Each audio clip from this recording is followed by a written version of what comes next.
which is our Ritic Solutions। चलो आज आगे हम लोग अपना रिएक्ट में जर्नी कंटिन्यू करते हैं। मेरी आवाज सबको आ रही है? एक बार कंफर्म करो please, and then we will move further.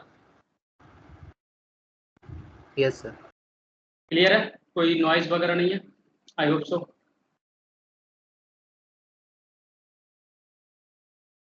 Okay, तो लेट्स क्विकली स्टार्ट। और आज जो है ना हम लोग फोकस करेंगे क्लास कंपोनेंट के ऊपर, ठीक है? अब तक आपको जो भी चीजें मैंने बताया वो फंक्शनल कंपोनेंट के ऊपर था, तो मैं चाह रहा था कि लाइक मैं इसको स्किप कर दूं, बट आई थॉट कि नहीं, ये चीज़ इंपॉर्टेंट है। रीजन बताता हूँ, क्योंकि बहुत सारी जगह पे आप इंटरव्यूज जब अटेंड करोगे तो people might ask questions regarding class component की क्लास कंपोनेंट्स क्या है, कैसे आप डिफर कर सकते हो क्लास कंपोनेंट और फंक्शनल कंपोनेंट के बीच में। फिर आपको अगर बेसिक समझना ना कि लाइक रिएक्ट वर्क कैसे करता है, how it is getting converted to the HTML CSS code, तो उसके लिए ना आपको समझना पड़ेगा क्लास कंपोनेंट को, ठीक है ना? तो फॉर दैट जस्ट आप लोग ओपन कर लो प्रोजेक्ट को, ठीक है? और वहां पे अगर आपको याद हो तो मैंने test.js फाइल एक बनवाया था, तो हम इसके ऊपर आपको इसी फाइल के अंदर आपको क्लास कंपोनेंट समझाएंगे, ठीक है ना? तो सबसे पहले समझते हैं कि क्लास कंपोनेंट है क्या, ठीक है ना? तो बताता हूं आपको। बिफोर रिएक्ट 16.8 एक वर्जन है 16.8, अभी तो लाइक लेटेस्ट वर्जन काफी आगे आ चुका है, ठीक है ना? तो 16.8 के पहले भी 18.3.1 है, राइट? इसके पहले क्या था ना कंडीशन कि फंक्शनल कंपोनेंट एग्जिस्ट नहीं करते थे, तो उस टाइम पे सिर्फ और सिर्फ क्लास कंपोनेंट यूज होते थे, ठीक है ना? और वहीं पे आपका सारा रिएक्ट का लाइफ साइकिल जो है मेंटेन किया जाता था,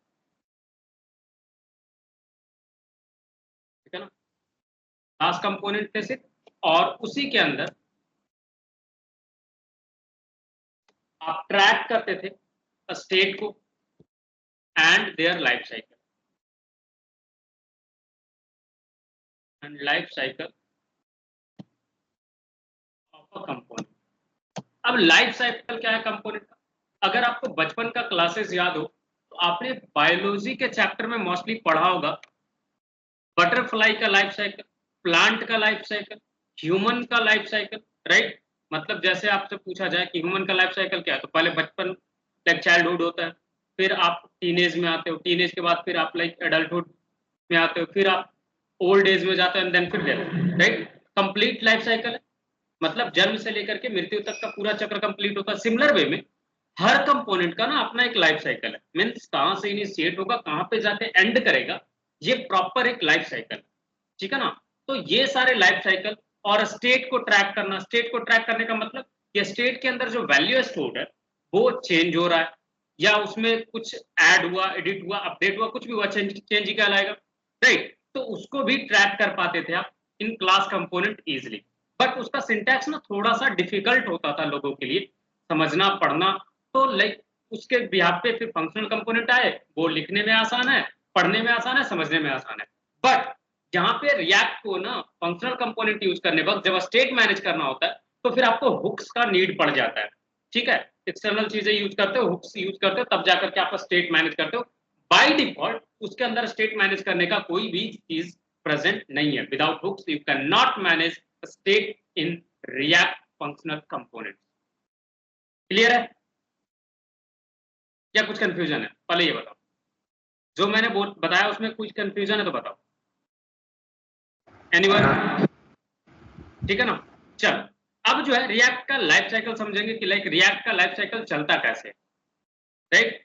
तो let's see how we can work on React life cycle, ठीक है? चलिए दिखाते हैं आपको कि कैसे इसका वर्क करता है, कैसे आप चीजों को कर सकते हो। तो देखो, किसी भी कंपोनेंट, किसी भी चीजों का लाइफ साइकिल जब स्टार्ट होता है तो कहां से स्टार्ट होता है, कोई बता सकता है?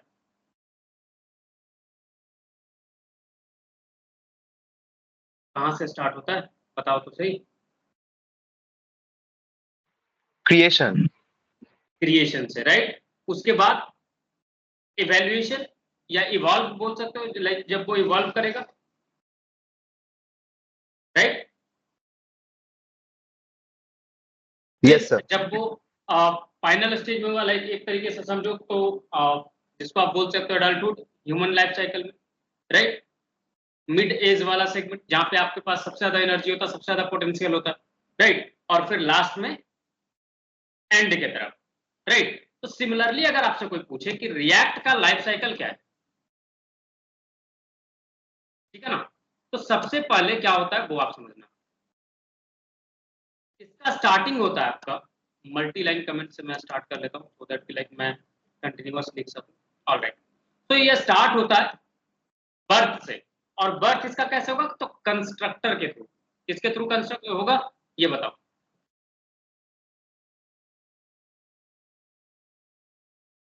ठीक है, तो इसमें क्या होगा, तीन स्टेट आप मेजरली यूज करते हो। सबसे पहला आएगा कंस्ट्रक्शन वाला, जिसको हम बोलते हैं माउंटिंग फेज। क्या बोलेंगे, माउंटिंग फेज। दूसरा फेज जो होगा वो होगा आपका एक तरीके से समझो तो लाइक जब आपका सेगमेंट एंड हो रहा होगा, ये स्टार्टिंग के फेज में माउंटिंग फेज कंसिडर होता है। और दूसरा आ जाता है आपका जब आप लाइक ढलान पे होते हो, अनमाउंटिंग जिसको बोलते हैं। ये एंड की तरफ को आपको रिप्रेजेंट करेगा। इसके अंदर भी बहुत सारी चीजें हैं, अब समझेंगे एक एक करके कि लाइक इसमें जन्म के टाइम पे क्या क्या मिलता है आपको और लास्ट में क्या मिलता है। तो यहाँ पे आपको हेल्प करेगा कंस्ट्रक्टर, जो कोई भी चीज को क्रिएट करने में आपको हेल्प करेगा। देन मान लो कंस्ट्रक्टर तो यूज करा आपने, ठीक है, कोई भी चीज क्रिएट करा, उसके बाद क्या होगा, धीरे धीरे वो इवॉल्व करेगा या नहीं करेगा, ये बताओ। मीन्स अगर आप रिएक्ट के केस में सोचो तो इसमें कोई चेंजेस होगा या नहीं होगा, होगा होगा। उसके बाद आगे सारी चीजें परफॉर्म होंगी, राइट। तो चेंजेस अगर कुछ भी होता है तो यहाँ पे नेक्स्ट जो स्टेप आता है वो होता है get derived from state. Get derived state from props. मान लो किसी और जगह से आपको मिला है कुछ स्टेट, मान लो एक दूसरे से पास कर रहे थे ना, तो वो स्टेट को भी आप प्रॉप्स के थ्रू निकाल सकते हो। ठीक है, वो सारी चीजें भी प्रॉपर्टी यूज कर सकते हो। फिर आता है आपका मेथड रेंडर, जहां पे सारी चीजें यूज होती हैं। लास्ट में आएगा आपको कंपोनेंट डिड माउंट। अब सबका एक एक करके मैं यूजेज आपको बताता हूं कि कौन क्या करता है। ठीक है, अगर आपसे कोई पूछे कंस्ट्रक्टर का काम क्या है, व्हाट कंस्ट्रक्टर, तो आप इसको बताना it is a method which is called before anything else। ठीक है, सबसे पहले इसको कॉल किया जाता है। ठीक है, कब, when the component is initialized।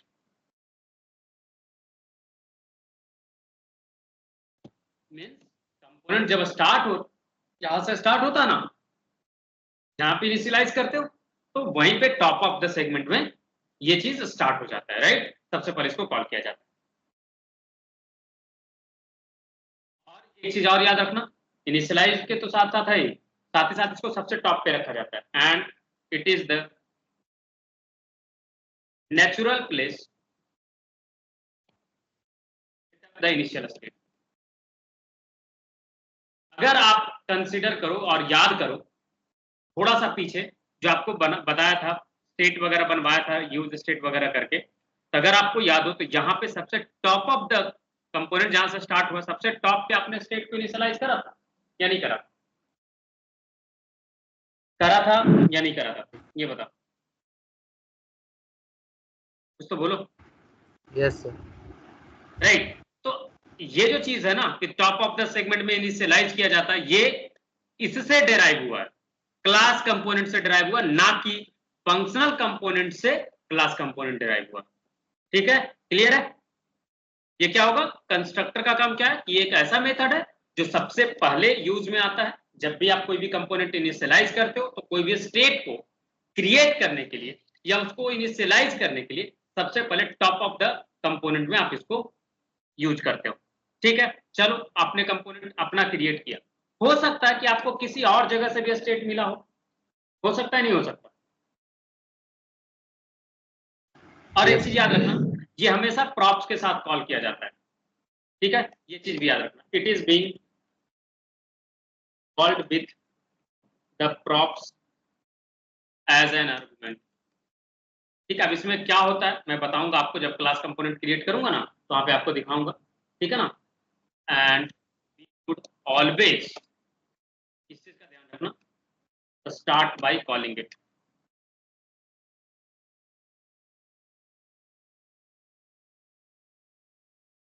ठीक है, जब भी आप प्रॉप्स में से डेटा खींचोगे तो आप सुपर प्रॉप से ही आप स्टार्ट करो, ठीक है ना।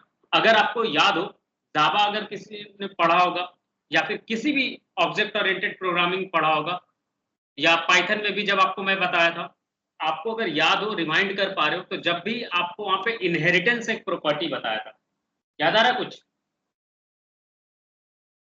उप्स के कॉन्सेप्ट में इनहेरिटेंस बताया था कि अगर आपको पेरेंट के प्रॉपर्टीज को यूज करना चाइल्ड के अंदर, तो आप क्या करते हो, पहले सुपर से जो भी आपको पेरेंट्स वाला सेगमेंट से कॉल करना होता है, आप उसको वहां पे कॉल करते हो। ऐसा कुछ बताया था या नहीं बताया? याद आ रहा है? कुछ तो बोलो। Yes sir. और ऐसा ही कुछ आपको फील नहीं आ रहा कि ये सुपर प्रॉप्स हम कब इनिशियलाइज करते हैं? जब भी हमें प्रॉप्स में से कोई भी चीज मिला, राइट? समझ में आ रही बात? अगर मिला हो तो ठीक है, नहीं मिला तो भी कोई दिक्कत नहीं है, ठीक है ना। तो आप हमेशा क्या करोगे, इनिशियलाइज करना सुपर प्रॉप्स के साथ, बिफोर एनीथिंग एल्स। उसके बाद फिर आप अपना स्टेट क्रिएट कर सकते हो, जैसे आप नॉर्मली उप्स के अंदर करते हो, ऑब्जेक्ट ओरिएंटेड प्रोग्रामिंग के अंदर करते हो, ठीक है ना। और इसको बोलते हैं क्या, सुपर प्रॉप्स को क्या बोल सकते हैं? इसको आप बोल सकते हो parents constructor method,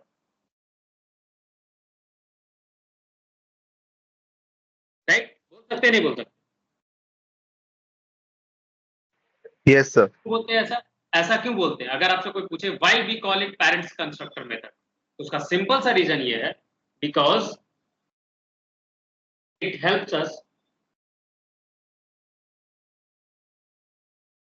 inherit methods from its parent। और वो पेरेंट कौन होगा?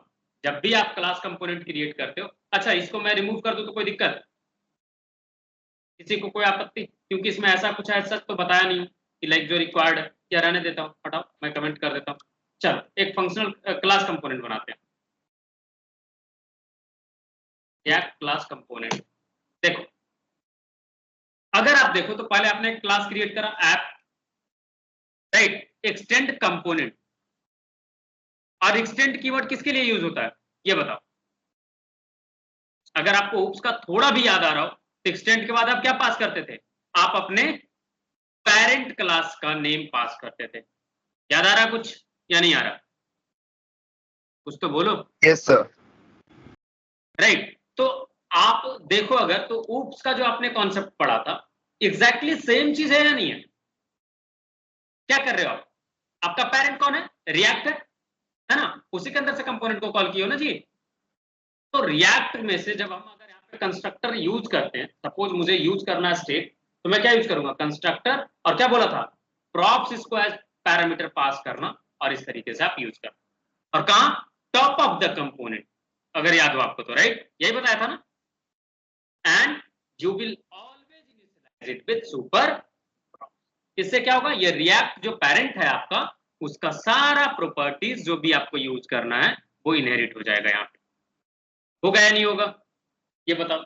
इसके बाद आपको जो भी स्टेट क्रिएट करना है, आप यहाँ पे क्रिएट दिस डॉट स्टेट करके, मैंने स्टेट सपोज क्रिएट करा यूजर नेम मेल vikram@gmail.com। ठीक है, अब बोलोगे सर ये यूज भी हुआ है या फिर ऐसे ही आपने लिख दिया? लेट्स ट्राई टू सी। तो कैसे इसको फेच करेंगे? दिस डॉट स्टेट, राइट, और उसके अंदर क्या है? यूजर। तो हमें क्या मिलना चाहिए?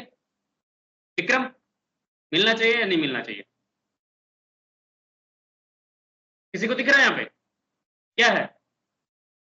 नहीं दिख रहा? चलो बड़ा कर देते हैं। व्हाट इट इज, क्या है? कुछ तो बोलो। यूजर नेम, है ना। अब मान लो कि हम इसको चेंज करते हैं, right, suppose we change it. तो चेंज कैसे करेंगे वो चीज पे आएंगे। उसके पहले ये चीज तो समझ में आएगा कंस्ट्रक्टर वाला पार्ट, या किसी को कंफ्यूजन है ये बताओ। कंस्ट्रक्टर वाले सेगमेंट में किसी को कुछ भी कंफ्यूजन है तो बताओ। अब बोलोगे कि सर इस पे आप इतना क्यों टाइम दे रहे हो, क्यों इतना प्रेशर लगा रहे हो? रीजन ये है ना कि अगर आपने बेसिक्स नहीं समझा ना रिएक्ट का, तो आप कितना भी मैं आपको सिखा दूं, कितना भी प्रोजेक्ट करवा दूं, आपको कुछ समझ में नहीं आएगा। ऑनेस्टली बता रहा हूं, ठीक है। आप कोड कर लोगे, प्रोजेक्ट्स बना भी दोगे, नो डाउट, ठीक है ना। ऐसा नहीं कि आप वेबसाइट नहीं बना पाओगे, you can create websites, but जैसे ही आपके पास ये बोला जाएगा कि आप इस वेबसाइट को ऑप्टिमाइज करो, इसका परफॉर्मेंस इनहेंस करो, ठीक है, इसको बेस्ट वर्जन पे लेकर के जाओ, आप वहां पे सीधे हथियार डाल दो कि मेरे बस की बात नहीं है। अब बोलो ऐसा क्यों बोल रहे हो सर? तो रीजन बताता हूं। इसका रीजन ये है ना, सपोज करो आप एक इलेक्ट्रिकल इंजीनियर लाइक इलेक्ट्रिशियन हो, और आपको ऐसे घर में भेजा जाए कोई इशूज को फिक्स करने के लिए जहां पे वायरिंग आपने नहीं करा, ठीक है। तो सपोज अगर स्विच बोर्ड में कोई प्रॉब्लम होगा तो I think you can solve that, right? Change कर सकते हो या नहीं कर सकते हो? That's a basic task to do. Will you be able to change a switch और नॉट? Yes sir. और सबका क्या रिएक्शन है? आप बोल सकते हो, माइक ओपन करो एंड इंटरेक्ट करो। रिएक्ट में ना प्लीज Yes, ये sir. चीजें मत करो, बंद मत रखो अपना माइक, नहीं तो ना नहीं समझ में आता है।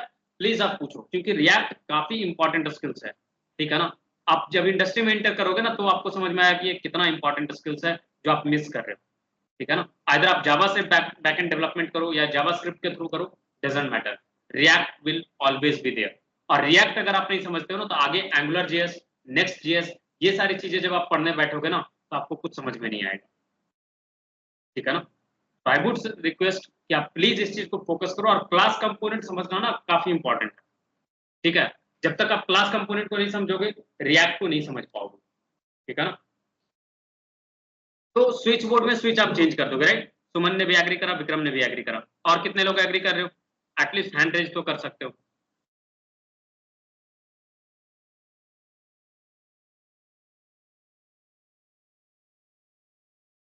Okay, no worries.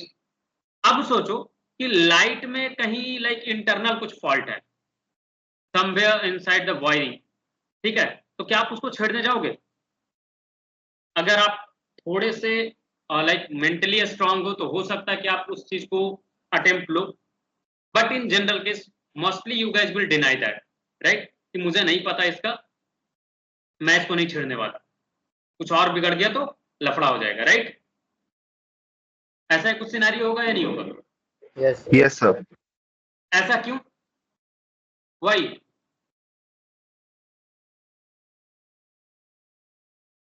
ऐसा क्यों? सिंपल सा क्वेश्चन है मेरा। क्यों उस फील्ड में उसको नॉलेज नहीं है। क्योंकि पूरे चीजों का आपको पता नहीं है। नॉलेज तो है आपको उस फील्ड में, आपने स्विच कैसे चेंज करा, Yes, राइट? sir. नॉलेज है, बट आपको आर्किटेक्चर नहीं पता कि कैसे ये सारी चीजें इंस्टॉल की गई हैं, राइट? इनका वायरिंग का फ्लो क्या है, एम आई राइट और नॉट? तो Yes, कहां sir. से क्या प्रॉब्लम है फाइंड आउट करना मुश्किल। बट सपोज करो कि आपने जिस घर का वायरिंग करा है वहां पे अगर कोई फॉल्ट आए, will it be a difficult task for you? No sir. क्यों? क्योंकि आपके पास मैप होगा, राइट? कि आपने किस तरीके से प्लान करके मैप करके किया था चीजों को। अब उसी तरीके से सोचो, आपने एक रिएक्ट वेबसाइट बनाया, आपने स्टेट वगैरह सब कुछ क्रिएट करा, चलो ठीक है, फंक्शनल कंपोनेंट जनरली आप यूज करोगे, ये फॉर श्योर है। बट अगर आप एमएनसीज में जाते हो तो वहां पे क्लास कंपोनेंट आपके सामने आएगा, बिकॉज उनका कोड बेस जो है वो काफी पुराना है, राइट? और जब प्रोजेक्ट बड़ा हो जाता है ना, उसको चेंज करने का हिम्मत किसी में नहीं होता। क्यों? क्योंकि काफी कॉस्टली होगा और काफी रिस्की होगा। होगा या नहीं होगा? तो आपको वहां पे क्लास बेस्ड कंपोनेंट पे प्लस एक चीज और बता दूं, class components are faster than functional component, ठीक है? एक Yes, रीजन sir. और समझ में? ठीक है। अब समझो कि क्लास कंपोनेंट में आपको नहीं पता रिएक्ट वर्क कैसे करता है, आप उसको कैसे स्पीड इनहेंस करोगे? या फिर सपोज करो आपने एक एपीआई कॉल करा और डेटा डिस्प्ले कराया, ठीक है। अब आपके पास इशू ये आया कि आपको ये बताया टेस्टर ने, क्योंकि आपके पास टेस्टर भी होंगे, आप डेवलपर्स तो काम करोगे नहीं। उन्होंने टेस्ट करा और उन्होंने बताया कि आपका जो है सर्वर पे एपीआई कॉल्स मल्टीपल्स टाइम जा रहे हैं, जबकि एक बार अगर पेज लोड हो रहा है तो एक ही बार एपीआई कॉल जाना चाहिए, जाना चाहिए या नहीं जाना चाहिए। Yes sir. बट वहां पे 10 बार कॉल हो रहा है। और बैकएंड सर्वर में जब आप क्लाउड बेस्ड आर्किटेक्चर यूज करते हो तो वहां पे हर एक एपीआई कॉल बिलेबल होता है, मीन्स उसका आपको पैसे पे करने होंगे। तो will it be a good for your client जो आपको पैसे पे कर रहे हैं, क्या ये उनके लिए फेवरेबल होगा? ये बताओ कि आप एक चीज को करने के लिए 10 बार कॉल कर रहे हो, मतलब आपको एक बार सब्जी खरीदना था, आपने 10 बार पैसे पे करा, क्या ये सही डील है? No sir. राइट। तो आपको सारी चीजों को देख करके चलना होगा, क्या लगता है आपको? राइट। Yes sir. तो जब तक आपको नहीं पता कि ये एपीआई कॉल्स मल्टीपल टाइम्स कैसे हो रहे हैं, आप तो अपना कोड देखोगे, बोलोगे सर मैंने तो एक ही जगह पे कॉल करा, देखो मेरा फंक्शन कॉल भी एक ही बार है, बट ये 10 बार कैसे कॉल हो गया, मैंने तो एक ही बार इसको बुलाया था, 10 बार क्यों भागा ये? राइट।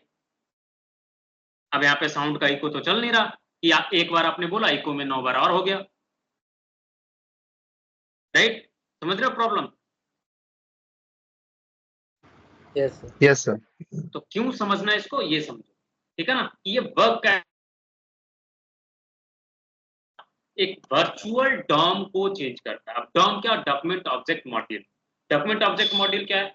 जितने भी सेगमेंट्स आप बनाते हो वेब पेज के ऊपर, वो एक वर्चुअल डॉम आप क्रिएट करते हो। एक तरीके से समझो तो वर्चुअली एक बॉक्स आप क्रिएट करते हो और उसके अंदर चीजों को आप रखते हो। इससे समझ में आ रहा है या नहीं आ रहा?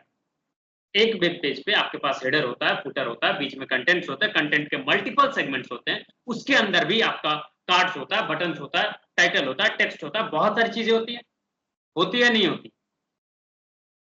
राइट। यस और जितना भी एक छोटा छोटा एरिया है ना, वो अपना एक वर्चुअल डॉम की तरह होता है। जैसे सपोज करो आपका घर है, घर के अंदर मल्टीपल फ्लैट्स हैं, मल्टीपल फ्लैट्स के अंदर मल्टीपल रूम्स होंगे, रूम्स के अंदर फिर मल्टीपल किचन, फ्लैट के अंदर मल्टीपल किचन होंगे, किचन के अंदर मल्टीपल बाथरूम्स होंगे, सॉरी किचन में नहीं, फ्लैट के अंदर मल्टीपल बाथरूम्स होंगे। राइट, ऐसा कुछ होगा या नहीं होगा? तो लाइक अगर माइन्यूट बेसिस पे जाओगे तो तो वहां पे बहुत सारी चीजें रीयूज हो रही होंगी, बहुत सारी चीजें जो रीयूज नहीं हो रही होंगी। एम आई राइट और नॉट? तो जो छोटे छोटे कंपोनेंट्स है, एक तरीके से समझो तो आपने उसको असेंबल करके ही तो घर बनाया ना, राइट और नॉट? सिमिलरली जब आप वेब पेज क्रिएट करते हो तो आपको ऐसा फील नहीं हो रहा क्या को जोड़ करके बना रहे हो? अब सोचो पहले इशू क्या था? इशू ये था कि मान लो कि एक सेगमेंट को लोड कराना, जैसे आप लोगों ने मैसेंजर यूज करा फेसबुक का, यस। Yes sir. या फिर चलो छोड़ो अभी लाइव दिखाता हूँ। कोई भी टाइप करना स्टार्ट करो अपने सेगमेंट में, कुछ भी रैंडमली, एनीवन। जहां पे दिख रहा है विक्रम इस टाइपिंग दिखा रहा है, क्या हमारा ये सेगमेंट रीलोड हुआ या नहीं हुआ? ये बताओ, पूरा स्काइप का पेज रीलोड हुआ? सिंपल सा नो क्वेश्चन सर। है। No sir. तो कैसे पता चला कि विक्रम टाइप कर रहा है? ये सोचो ना, है क्वेश्चन या नहीं है? Is it a right question और not? Yes sir. Yes sir. तो कैसे हो रहा है ये चीज? जनरली क्या होता है, आप जब आप वेब पेज को रिफ्रेश करते हो तब जाकर के नए कंटेंट लोड होते हैं या नहीं होते? Yes sir. राइट। तो शुरू में ना वही चीज था, ठीक है, कि जब भी कोई नए कंटेंट को लोड कराना then you will have to reload it. React जो है वो फेसबुक ने बनाया, क्यों? क्योंकि प्रॉब्लम उसको आया था जब उसने मैसेंजर सर्विस बनाया ना, तो चैट करते थे लोग ना, तो रिफ्रेश करना पड़ता था यार। मान लो विक्रम ने मैसेज भेजा तो यहाँ पे मैसेज डिस्प्ले नहीं होगा, कब तक? जब तक मैं इस विंडो को रिफ्रेश ना करूं। अब बताओ क्या ये इरिटेटिंग होगा या नहीं होगा? सोचो। Yes sir. अब इरिटेटिंग होगा तो लाइक क्या होगा? लोगों का इंटरेस्ट धीरे धीरे कम होगा या नहीं होगा? Yes, sir. लोग उस सर्विस को धीरे धीरे कम यूज करेंगे, क्योंकि लोगों को क्या चाहिए? फास्ट, सारी चीजें फास्ट सर्विस में चाहिए, चाहिए या नहीं चाहिए? आप किसी स्लो वेबसाइट को यूज करते हो या जिसमें बहुत सारे स्टेप के बाद आपको चीजें करना पड़े? तो इसी को बोलते हैं यूजर एक्सपीरियंस, राइट? यूएक्स जिसको बोला जाता है। इसको एनहांस करने के लिए क्या सॉल्यूशन निकाला गया कि अगर एक हम काम करें कि जिस सेगमेंट में जरूरी है, हम अगर उसी पार्ट को सिर्फ रीलोड करा बिहाइंड द सीन, बिना कुछ छेड़े सामने यूआई, तो यूजर को दिखेगा भी नहीं, राइट? क्योंकि अगर कोई भी चीज चेंज होता ना वेबसाइट पे और आप उसको ऑब्जर्व कर पाते हो, तो वो अच्छा नहीं लगता यूजर को। अच्छा लगता है क्या कि आपने वेब पेज लोड करा और इमेज थोड़ा लेट लोड हो रहा है और आप उसको ऑब्जर्व कर रहे हो कि इमेज लोड हो रहा है, क्या आप उस वेबसाइट को अच्छा मानते हो? या एक ऐसा वेबसाइट है जिसको आपने यूज करा, क्लिक करा और वो ओपन हुआ, सब कुछ लोडेड था उसमें, किसको आप बढ़िया प्रीफर करोगे ये बताओ?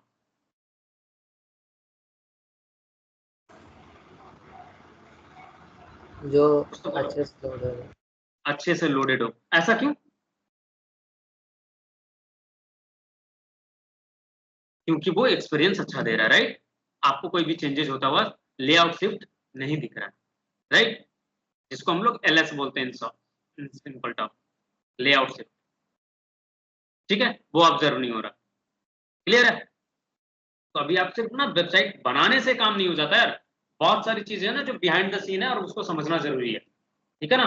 तभी आप एक अच्छे डेवलपर बन सकते हो। कोड करना कोई भी सिखा सकता है आपको यार, it's not a difficult thing. आप डॉक्यूमेंटेशन पे जाओ, वहां से करना सीख सकते हो। यूट्यूब पे भी फ्री वीडियोस अवेलेबल है, राइट? तो कुछ तो आपको यूनिक मिलना चाहिए ना। Yes, sir.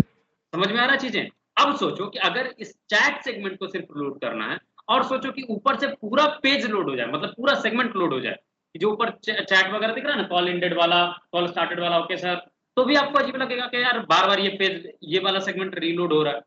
अजीब लगेगा या नहीं लगेगा? Yes sir.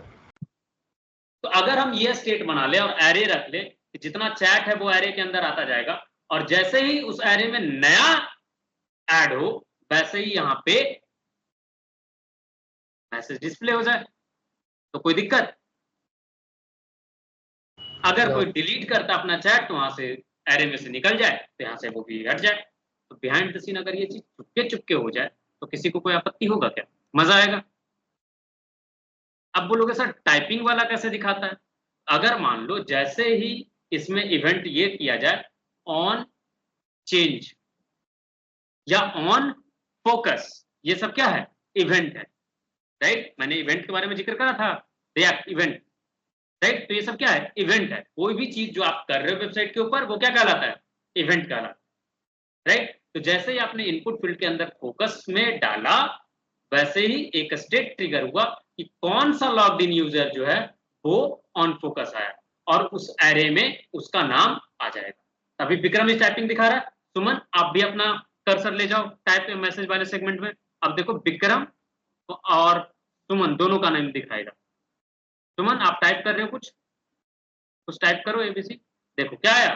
Vikram and Suman Bhattacharya is typing, right? अब सुमन सिर्फ टाइपिंग है, संजना या अनुराग आप लोग कोई एक टाइप करना स्टार्ट करो, देखो आपका नाम ऐड होता है या नहीं होता, मल्टीपल्स लोगों का नेम ऐड होता है नहीं होता। और क्या होगा? जितना एरिया है डिस्प्ले कराने का, उसमें क्या हो जाएगा? सुमन +3, सुमन +4, इस तरीके से फिर दिखाने लग जाता है जब ये एरिया ओवरफ्लो होने लग जाता है, राइट? तो वहां पे नंबर ऑफ एलिमेंट्स काउंट किया जा रहा है एरे के अंदर, और फिर उसके बेसिस पे डिसाइड किया जा रहा है कि नेम दिखाना है या नंबर दिखाना है। समझ में आया या नहीं आया? तो वहां पे टर्नरी ऑपरेटर यूज करके लेंथ का क्या हम ये चीज कर सकते हैं या नहीं कर सकते? सिंपल सा क्वेश्चन। यस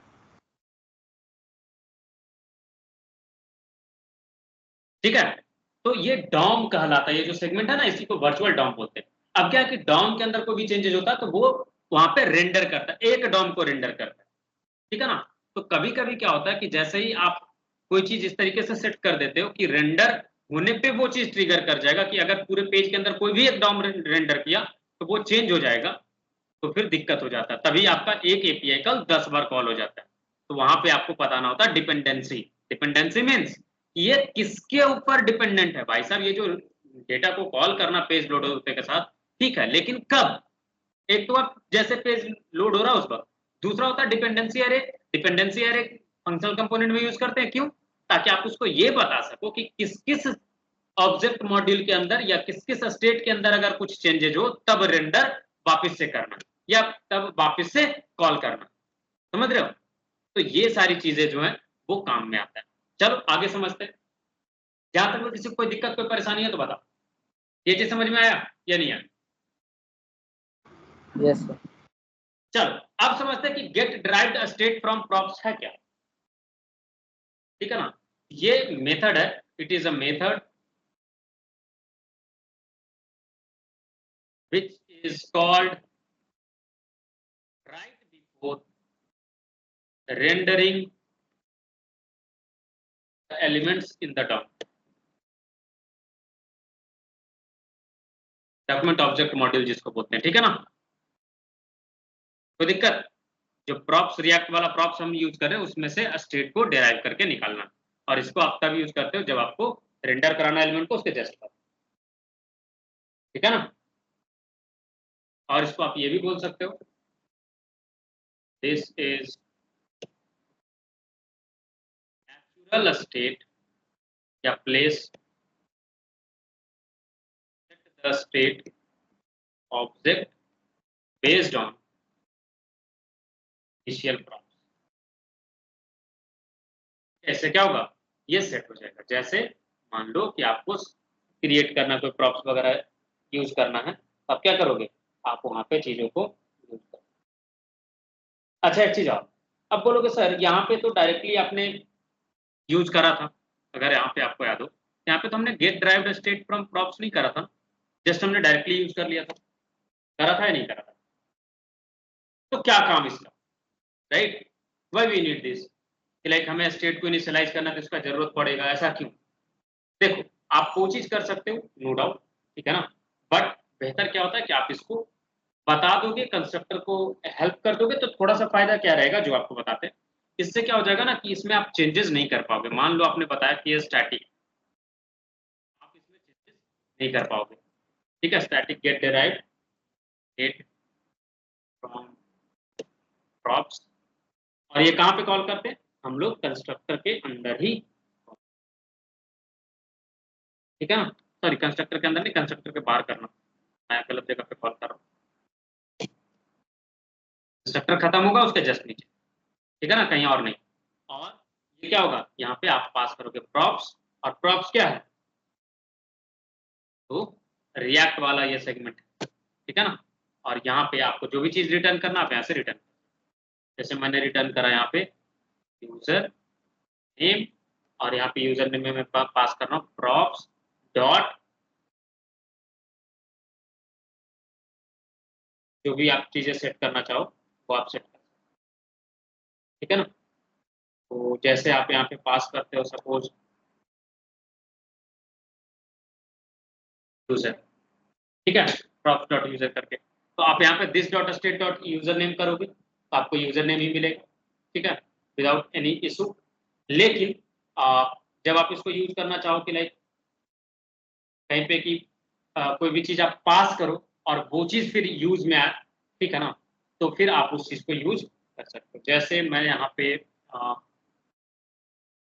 ये करूँ कि मुझे रेंडर करवाना है इस प्रॉप्स को दोबारा से, वैसे मैं बताऊँ आपको, जैसे प्रॉप्स पास करते थे, याद है? लाइक यहाँ पे देखो ये सब क्या है, प्रॉप्स पास कर सकते थे इसमें। उसी तरीके से जब आप इसको यूज करोगे ना दोबारा, तो यहाँ पे जो भी प्रॉप्स आप पास करोगे यूजर फॉर्मेट में, वो आपका यूजर नेम के अंदर असाइन हो जाता है, इसके अंदर जाकर के वो सेट हो जाएगा। समझ में आ रहा है या नहीं आ रहा? ये बताओ। मान लो जो भी प्रॉप्स के थ्रू आपके पास डेटा पास किया गया, ठीक है, उसको आप कैसे सेट करोगे? तो वो आप इस तरीके से सेट कर सकते हो। ठीक है, कोई दिक्कत? तो बताओ। जैसे मान लो कि अगर यूज करना होता ना, तो यहाँ पे मान लो आप कॉल करते ऐप करके, मान मैं जस्ट दिखा रहा हूँ, ऐप करके आपने कॉल करा और यहाँ पे पास करा यूजर इज इक्वल टू सुमन, क्या होता ना कि ये जा करके असाइन हो जाता किसमें? यूजर नेम के अंदर। समझ में आ रही बात या नहीं आ रहा? ये बताओ। Yes. ठीक है ना, अभी तो एरर थ्रो कर देगा क्योंकि आप ऐप के अंदर ऐप यूज नहीं कर सकते, ठीक है ना। देखो रेंडर में ही रहेगा कंटिन्यूअस, क्यों, क्योंकि यहाँ पे इनफाइनाइट कॉल टाइप का हो गया, ठीक है ना। तो इस तरीके से आप पास करोगे तो वो चीज यूज हो जाएगा। चलो तीसरा था आपका रेंडर, राइट, हाँ। रेंडर का काम क्या, देखो स्टेट यहाँ पे क्या हुआ कि यहाँ पे इनिशियलाइज करा आपने स्टेट, राइट, यहाँ पे क्या करा आपने स्टेट सेट करा, कोई दिक्कत, क्या है नेचुरल प्लेस जहां पे आप स्टेट ऑब्जेक्ट को सेट करते हो इनिशियल प्रॉप्स के बेसिस पे, कोई दिक्कत नहीं ना। रेंडर में क्या होगा, आप चीजों को डिस्प्ले कराओगे, it is a method that helps us display outputs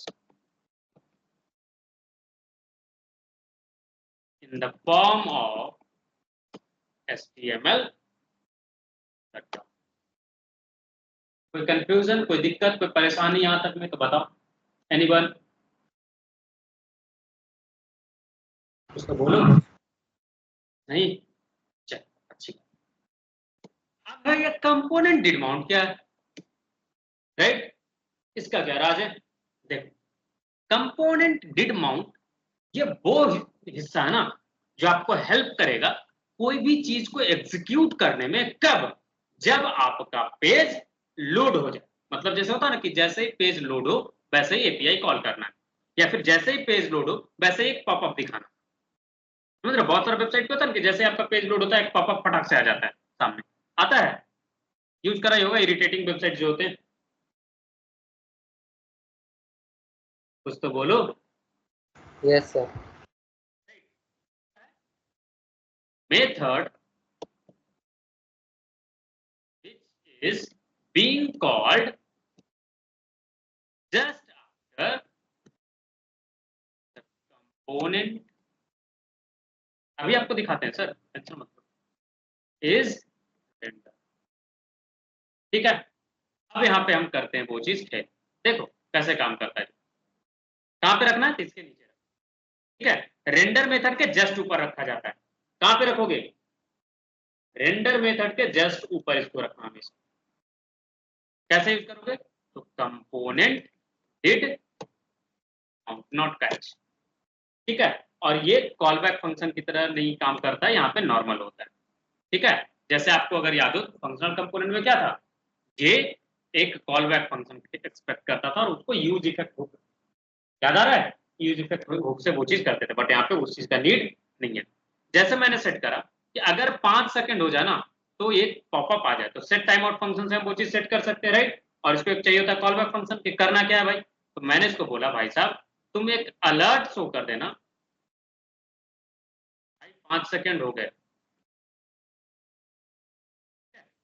और कब दिखाना है, तो इसको बोला मैंने कि भाई जब 5 सेकंड हो जाए, 5000 जब आप इसको पास करोगे तो क्या होगा, 5 सेकंड के बाद ये जैसे ही रेंडर करेगा ना वैसे ही इसको कॉल कर देगा, बट यहाँ पे क्या बोला आपने कि तुम मैसेज तो दिखाई हो, अलर्ट तो दिखाई हो, लेकिन 5 सेकंड, ठीक है। तो ये कॉल तो तुरंत हो जाएगा, बट 5 सेकंड बाद आपको पॉपअप दिखाएगा, देखो वेट करो 1 सेकंड, ये लोड क्यों हो रहा है भाई इतना देर से, मैंने कुछ गड़बड़ कर दिया होगा, ये डेराइव्ड स्टेट ढूंढ रहा है यार,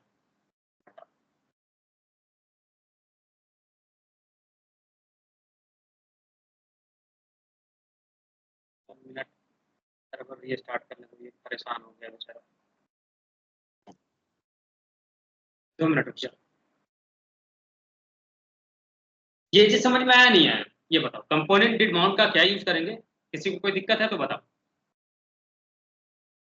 No, sir. चलो अब देखो क्या था, 5 सेकंड होते एक पॉपअप आना चाहिए, वेट करते हैं, आया या नहीं आया, Yes, sir. आया जी या नहीं आया, तो ये कब कॉल होता है, कैसे कॉल होता है, समझ में आया या नहीं आया। अब इसी का हम हेल्प लेते हैं टू शो लोडर्स। अब देखा तूने 2 बार ये डिस्प्ले कराया था, देखना 2 बार ओके करेंगे तब ये हटेगा, यही है कि 2 बार हमारा रेंडर हो रहा मेथड, इसलिए 2 बार हटाना पड़ रहा है, ठीक है ना। कैसे 2 बार डॉम रेंडर किया तो बताते हैं। एक बार आपका स्टेट सेगमेंट से और दूसरा नॉर्मल रेंडर मेथड से, ठीक है। चलो ये तो चीज क्लियर है। अब है कहानी सिंपल सा चीज कि ये चीज तो क्लियर है, लोडर वाला कैसे काम करते तो देखो, मान लो तुम इनिशियल में स्टेट सेट कर देना लोडर, मतलब कि लोडर दिखेगा, शुरू में आपने सेट करा लोडर दिखेगा, बट आप ये सेट कर दो कि दिस डॉट स्टेट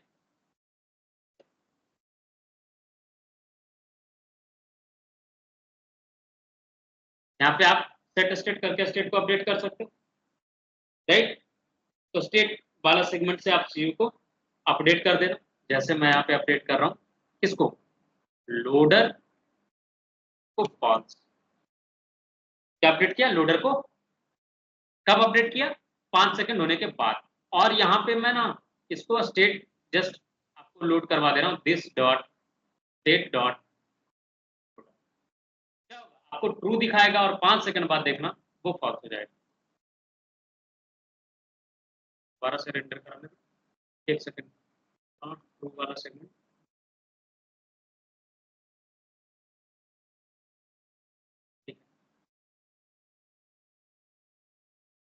ट्रू नहीं दिखा रहा, 1 मिनट यार, ये 0 या 1 कुछ तो दिखाना था इसको,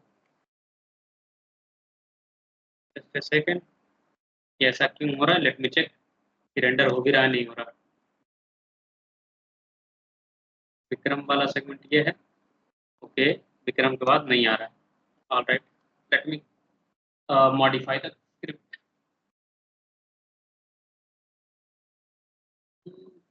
चलो सर्वर ये स्टार्ट कर दो, पंगा यही है दिक्कत,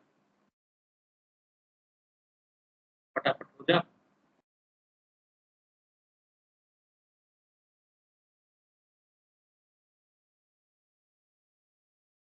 नहीं आ रहा,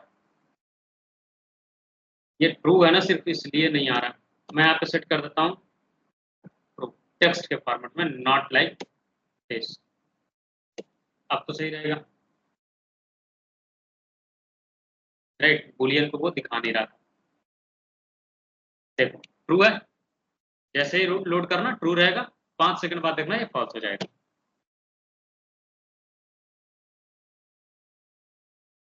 अब ये चेंज हुआ, तो इसी तरीके से आप लोडर जो लोड हो रहा होगा आप उसको हटा सकते हो नहीं हटा सकते, उसको बोलो। Yes sir. समझ में आया ना कि कैसे काम करता है।